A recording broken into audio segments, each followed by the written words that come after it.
અમરેલીમાં નોકરીના બહાને મહિલાઓ સાથે નગ્ન ખેલ, આવું જ વાંચ્યું હતું ને ટાઇટલમાં. વાત એની જ કરવાની છે. 21 જૂન 2023ના રોજ અપના મિજાજ ન્યૂઝની અંદર આ લેખ આવ્યો છે, જેની આપણે પ્રિન્ટ કાઢી છે. અને આ પ્રિન્ટ એટલા માટે કાઢી છે કે કદાચ આ ન્યૂઝ ડિલીટ થઈ ગઈ હોય તો એનો આધાર આપણી પાસે રહે. કેમ કે આપણે જે બોલીએ છીએ, જે સમાજની વચ્ચે મૂકીએ છીએ ને, એ આધાર પુરાવા સાથે મૂકીએ છીએ. એટલે કાલે આપણને કોઈ આંગળી ચીંધીને ન જાય. તો 21 જૂન 2023ના રોજ અપના મિજાજે આ ન્યૂઝ છાપી છે અને એણે એનું ટાઇટલ આપ્યું છે કે અમરેલીમાં નોકરીના બહાને મહિલાઓ સાથે નગ્ન ખેલ. અમરેલીમાં નોકરીના બહાને મહિલાઓ સાથે નગ્ન ખેલ. સુરેશ માધવાણીનું શૈતાનને પણ શરમાવે તેવું સેક્સ કાંડ. એટલે આમાં જે સુરેશ માધવાણી નામ લેવાનું છે, આ આખો સેક્સ કાંડ એનો છે. વિગતવાર વાંચીએ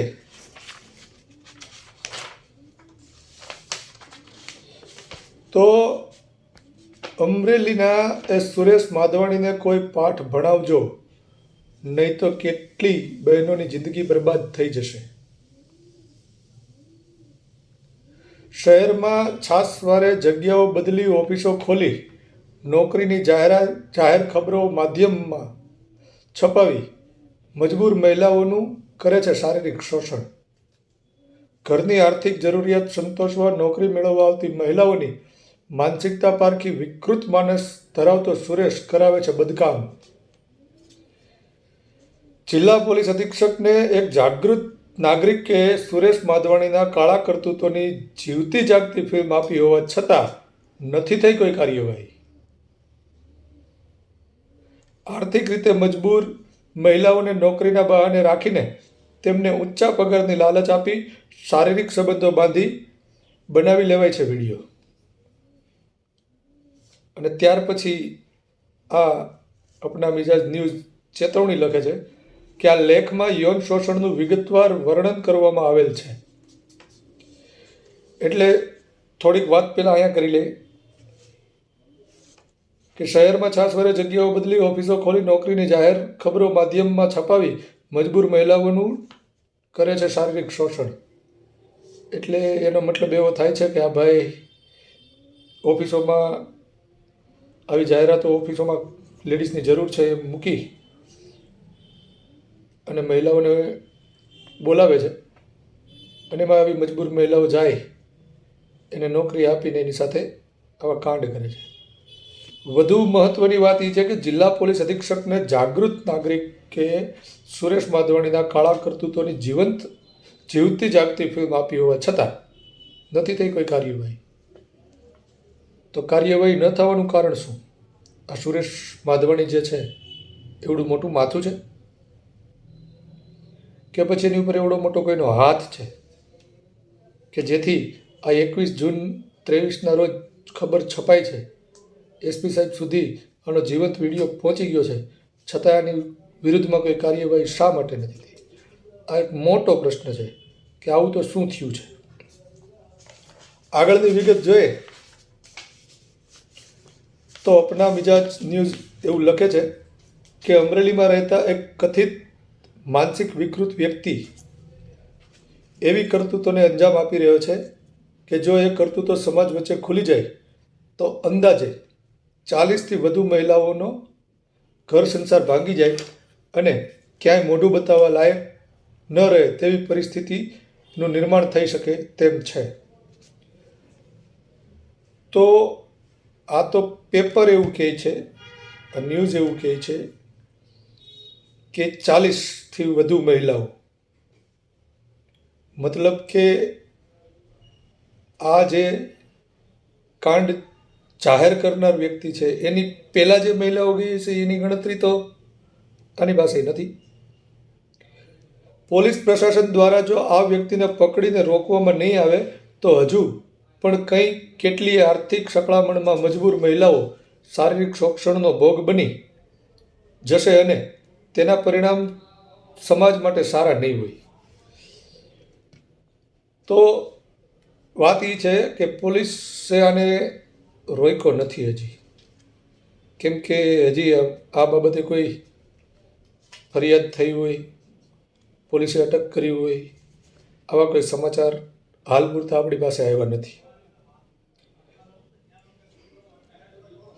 તે પણ સનાતન સત્ય છે, જેથી આવા બદકૃત્યો આચરતા શખ્સ સામે કાનૂની પગલાં ભરી તેને આકરામાં આકરી સજા થાય તે દિશામાં પોલીસે કાર્યવાહી કરવી જોઈએ. પણ કરી નથી. જેમ મેં હમણાં કીધું કે કાં તો આ સુરેશ મોટું માથું છે અને કાં પછી એની માથે કોઈનો મોટો હાથ છે. તો જ્યાં સુધી હાથ ન હટે ત્યાં સુધી આ સુરેશભાઈને કાંઈ થાય નહીં. વધુમાં અમરેલીમાં માનસિક વિકૃત કહી શકાય તેવા સુરેશ માધવાણી નામનો વ્યક્તિ શહેરમાંથી પ્રસિદ્ધ થતા એક જાહેર ખબર માધ્યમમાં ઓફિસ સંભાળવા માટે મહિલાઓ જોઈએ છે. આવા પ્રકારની જાહેરાત આપીને પોતાની ઓફિસે નોકરી મેળવવા આવતી મહિલાઓને ઓફિસમાં કેવા પ્રકારનું કામ કરવાનું હોય છે તેની સમજણ આપી નોકરી ઈચ્છુક મહિલાઓને કામ પર રાખે છે. ઘરમાં આર્થિક પરિસ્થિતિને પહોંચી વળવા નોકરી મેળવનાર મહિલાને પ્રથમ તો અહીં સુરેશ માધવાણી અને તેની સાથે કામ કરતા તેના મળતિયાઓ ઓફિસ કામ, હિસાબ કિતાબ અને કોલ સેન્ટર સહિતના કામોમાં પ્રમોશન અને પ્રથમ કામની શરૂઆતમાં માસિક પગાર ધોરણ 2500થી લઈ 40,000 સુધીની લોભામણી લાલચો આપી મહિલાઓની કામ કરવાની અને પ્રમોશન થકી વધુ પગાર મેળવવાની માનસિકતા જાણીને નગ્ન ખેલ ખેલી રહ્યા હોવાનું ઉજાગર થયું છે. એટલે આમાં સુરેશ એક નથી, મળતિયાઓ સાથે છે. એટલે પણ હવે આ તો આની તપાસ થાય તો ખબર પડે ને કેટલા છે. અને આજે હું વાંચી રહ્યો છું, આની લિંક, આની વેબસાઇટની જે લિંક છે એ હું મારા વિડીયોના ડિસ્ક્રિપ્શનમાં મૂકીશ. તમે ન્યૂઝ પણ વાંચી શકો છો, જોઈ શકો છો. એની અંદર જે આ સુરેશ દ્વારા મોબાઈલમાં ફોટા પાડી લેવામાં આવ્યા છે એના સ્ક્રીનશોટના ફોટા પણ એમાં છે અને મેં પણ એના સ્ક્રીનશોટ લઈ લીધા છે. હું આ વિડીયોની સાથે સાથે પણ એ ફોટા મૂકતો જઈશ, તમે જોજો. આગળ વર્તમાન સમયમાં અમરેલીના ભીડભંજન ચોક વિસ્તારના એક ખંડેર જેવા કોમ્પ્લેક્સમાં દુકાન ખોલી સુરેશ માધવાણી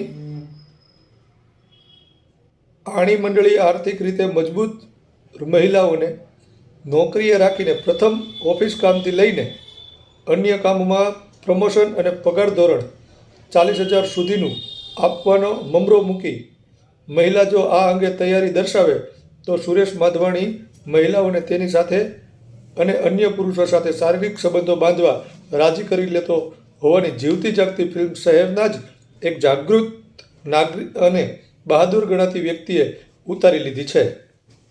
જેમ હમણાં આપણે આગળ કીધું કે એસપી સાહેબને આપવામાં આવ્યું છે, પણ હજી એની કોઈ તપાસ નથી થઈ. બરાબર.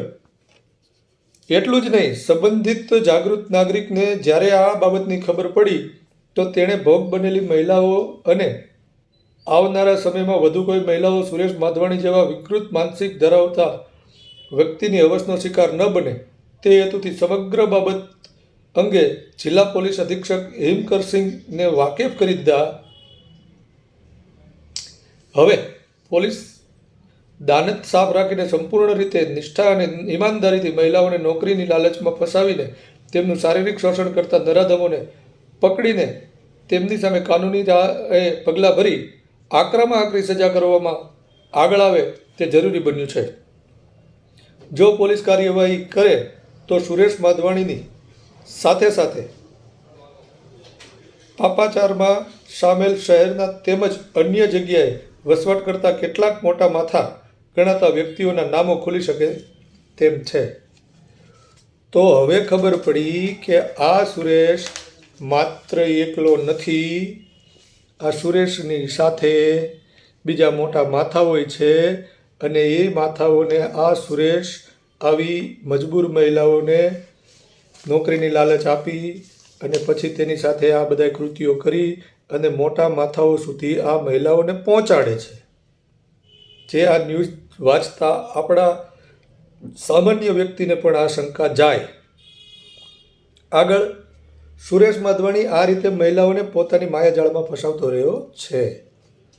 મહિલાને પ્રમોશન સાથે મહિને 40,000 લેવા હોય તો 50 વખત શારીરિક સંબંધનો વિડીયો બનાવવો પડતો. અઘરું છે યાર. જેવું આપણે વિચારી રહ્યા છે કે મહિલાઓ પ્રત્યે સરકાર જાગૃત થઈ છે, મહિલાઓની સેફટી માટે સરકાર મહેનત કરી રહી છે, પણ ક્યાંક ને ક્યાંક આવા લોકો મહિલાઓનું બહુ વધારે પડતું અને અમાનવીય શોષણ કરી રહ્યું છે. અને એમાં જો જાહેર થાય તો હકીકતમાં આમાં ઘણા મોટા માથાઓ આવી જાય અને એ એવા પણ આવી શકે કે જે જાહેરમાં મહિલાઓની સલામતીની વાતો કરતા હોય. ઓફિસ કામ માટે નોકરી મેળવનાર મહિલાને પ્રમોશન અને વધુ પગાર જોઈતો હોય તો સુરેશ માધવાણી મહિલાને પોતાની સાથે નગ્ન શારીરિક ચેષ્ટા અંગેના રાજી ખુશીથી વિડીયો બનાવવા મહિલાને કહેતો અને બાદમાં આવા 50 વિડીયો સુરેશ માધવાણી સાથે શારીરિક સંબંધના બની જાય પછી કોલ સેન્ટરમાં પહોંચવાનું પ્રમોશન તેમજ એક જ મહિનામાં 1 જ કલાક ઓફિસે આવી કામ કરવાના રૂપિયા 40,000 પગાર લઈ જવાની લાલચમાં આવી રહી છે, લાલચ આપવામાં આવી રહી છે. હવે તમે વિચારો કે 50 વાર એની સાથે શારીરિક સુખ માણવાનું અને એ વિડીયો બનાવવાના અને ત્યાર પછી માત્ર 1 કલાક ઓફિસે આવવાના 40,000 રૂપિયા મહિલાઓને આપવામાં આવે. એક જ મહિનામાં માત્ર 1 કલાક. ઠીક છે. આગળ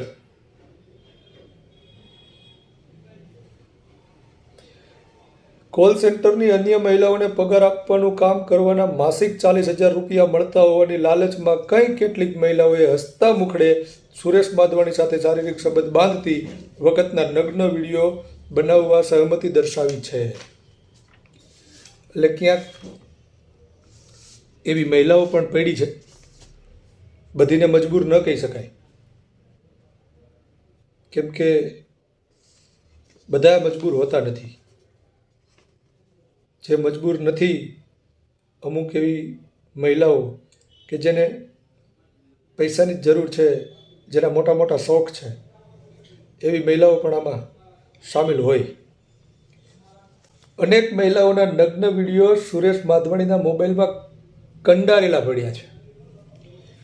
તો હવે તો આ સુરેશના મોબાઈલમાં વિડીયો નહીં હોય, કેમ કે 21 જૂન 2023 આ છાપામાં આવ્યું છે, એટલે એની સુધી વાત પોગી હોય, એની હારે ચર્ચા થઈ ગઈ હોય, એની હારે વહીવટ થઈ ગયો હોય, એની પાસેથી પૈસા લેવાઈ ગયા હોય, તો હવે સુરેશનો મોબાઈલ એકદમ ક્લીન હોય.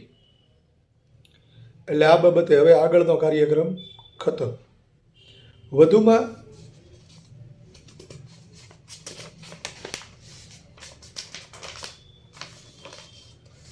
જે સુરેશના મોબાઈલમાં વિડીયો હતો, જો એ વિડીયો વાયરલ થાય તો અનેક મહિલાઓ આત્મઘાતી પગલાં પણ ભરી લે તેવી દહેશત હવે નથી રહી. કેમ કે હવે એ વિડીયો નથી રહ્યા, એવું તમને મને બધાને ખબર પડે. નોકરી પ્રમોશન અને ઊંચા પગારની લાલચમાં આવીને કે પછી અન્ય કોઈ મજબૂરીથી સુરેશ માધવાણીના ચક્રવ્યૂહમાં આ અનેક મહિલાઓ નિર્વસ્ત્ર થઈ ફસાઈ ગઈ છે.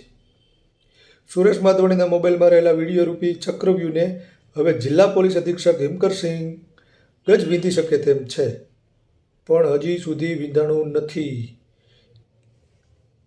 એક નાનો એવો દાખલો આપું તો મહાભારતની અંદર દ્રોણાચાર્ય જ્યારે એના શિષ્યોને ધનુર્વિદ્યા શીખવાડી રહ્યા હતા, ત્યારે ઝાડ ઉપર એક પોપટ હતો અને પોપટની આંખ વીંધવાની હતી. જ્યારે એક પછી એક એના શિષ્યોને કહેવામાં આવ્યું તો તો ઘણાને આખું ઝાડ દેખાતું હતું, ઘણાને ઝાડ ઉપરના ફળ દેખાતા હતા, ઘણાને પોપટ દેખાતો હતો. માત્ર એક અર્જુન જ એવો હતો કે જેને પોપટની આંખ દેખાતી હતી. એમાં હિમકરસિંહને પોપટની આંખ દેખાય તો તીર લાગે, નગર ન લાગે. જો એ ચક્રવ્યૂહ વિંધીને વિડીયોને નષ્ટ નહીં કરવામાં આવે તો સંભવત એ વિડીયો વાયરલ થઈ જાય તો અનેક મહિલાઓને આત્મઘાતી પગલાં ભરવા પડે તેવી દહેશત ઊભી થઈ શકે છે. પણ હવે એ દહેશત તો નીકળી ગઈ છે, એટલે એ કંઈ ટેન્શન લીધા જેવું નથી. પણ આ બાબતની તપાસ યોગ્ય અને ચોક્કસ થાય તો હજી પણ આ જે મહેશ રહ્યો એની પાસેથી કંઈક ને કંઈક આપણે પોલીસ હાસિલ કરી શકે, પુરાવા મળી શકે અને મહેશ જેલના સરિયાઓની પાછળ જઈ શકે. મહિલાઓને શારીરિક શોષણમાંથી ઉગારવા એક જાગૃત નાગરિક વ્યક્તિ આગળ આવી પણ પોલીસ પ્રશ્નાર્થ છે. એ વ્યક્તિ આગળ આવી પણ પોલીસ આગળ હજી આવી નથી. છેલ્લે અપના મિજાજ ન્યૂઝ એવું લખે છે કે આ લેખમાં નોકરી કરીને પરિવારને આર્થિક રીતે મદદરૂપ બનવા ગયેલી શિક્ષિત મહિલા સાથે ઘટેલી ઘટનાને ઉજાગર કરવામાં આવી છે, જેમાં વ્યક્ત કરાયેલા વિચારો તેમના અંગત છે. મતલબ કે આ વિચારો એ મહિલાના છે અને એ પાછા શિક્ષિત છે. તો આટલું બધું થઈ જવા છતાંય મને એ વસ્તુની ખબર નથી પડતી કે અમરેલીમાં એવો તો કોનો હાથ છે, એવો તો કોણ મોટું માથું છે કે જેના લીધે થઈ અને આ શું નામ હતું, સુરેશ માધવાણી સુધી પોલીસના હાથ પહોંચી શકતા નથી. આ જે કાંઈ ન્યૂઝ આવ્યા છે હું એ ન્યૂઝ તમારી સુધી લાવી ચૂક્યો છું. હવે જોવાનું એ રહ્યું છે કે આ બાબતે તપાસ શરૂ થાય છે કે પછી જે મહિલાઓ આનો શોષણનો ભોગ બની અને પીડાઈ રહી છે તે યથાવત એમની મત રહેશે. જોઈએ છે આગળ શું થાય છે. જે કાંઈ આવશે તમારી સમક્ષ રજૂ કરશું.